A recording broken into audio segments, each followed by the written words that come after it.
Oitavo ano, bom dia, tudo bem com vocês? Minha gente, cadê vocês? Tem uns que nunca apareceram.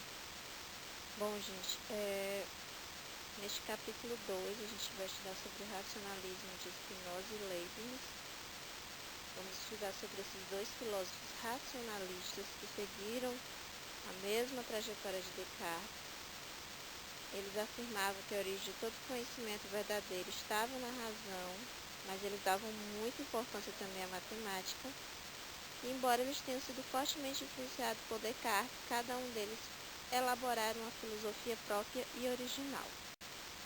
Vou começar pelo filósofo holandês Baruch Spinoza. Ele argumentava que uma substância era aquilo que poderia existir por si mesma, independentemente de qualquer outra coisa, e que existia apenas uma substância que não necessitava depender de nada para existir.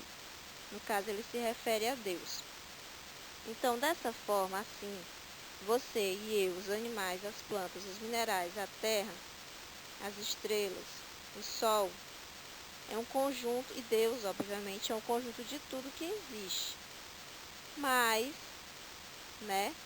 ele considerava que a fonte de toda a realidade é um entendimento da manifestação divina.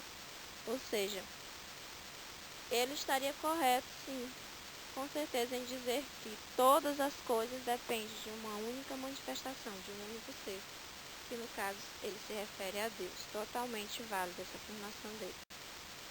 Spinoza, vamos entender por que ele diz que Deus é perfeito nas suas manifestações, ou seja, todas as coisas que Deus fez, todas as suas realizações seguem uma ordem, tem regras. As coisas da natureza, elas não estão por aí jogadas, não foram feitas sem nenhuma funcionalidade. Lembra quando eu falei para vocês que cada ser, cada um de nós, cada matéria viva neste universo é uma unidade que compõe uma múltipla variedade de unidades? Cada um faz parte desse sistema geometricamente calculado, como diria Spinoza.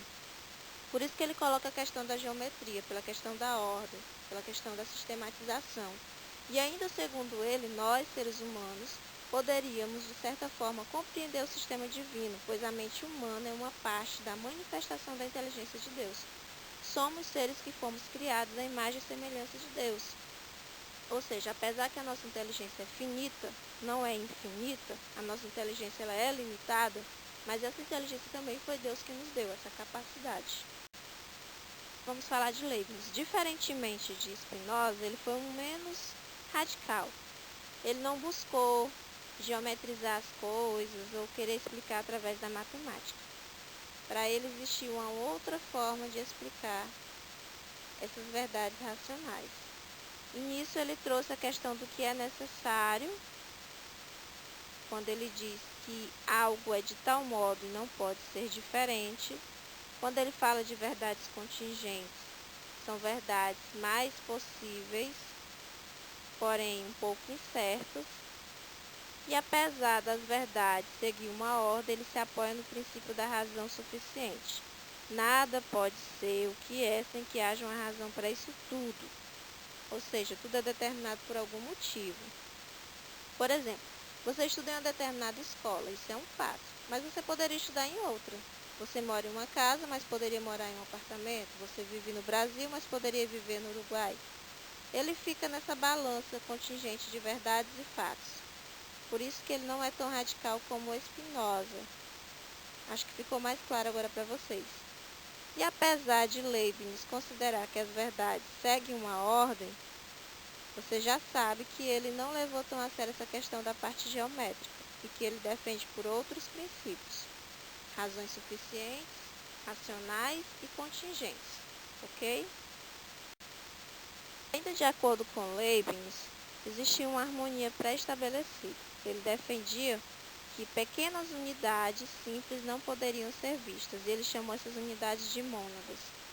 Ou seja, existiriam infinitas mônadas com formas diferentes, que ao se combinarem formaria todas as coisas no mundo. Por exemplo, a carteira escolar, a mesa do professor, os cadernos, seriam formados por inúmeras dessas unidades. E o corpo humano também. E a alma seria apenas uma mônada. Ele diz que quando Deus criou o mundo, teria previsto os movimentos dessas unidades para que eles fossem harmônicos.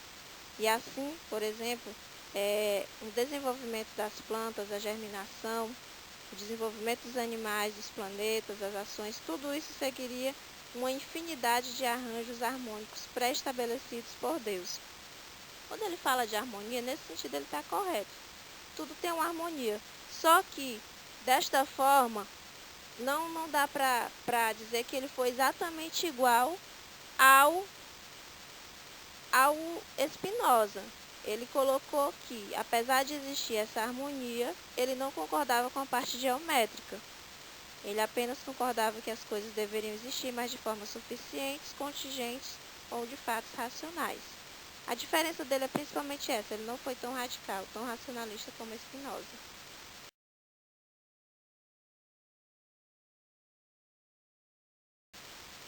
Bom, meus queridos, eu espero que tenha ficado claro para vocês.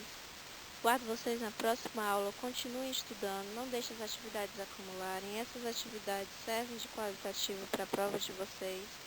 Sim, nós teremos provas, estudem o capítulo anterior. Conto com vocês, um forte abraço e até a próxima.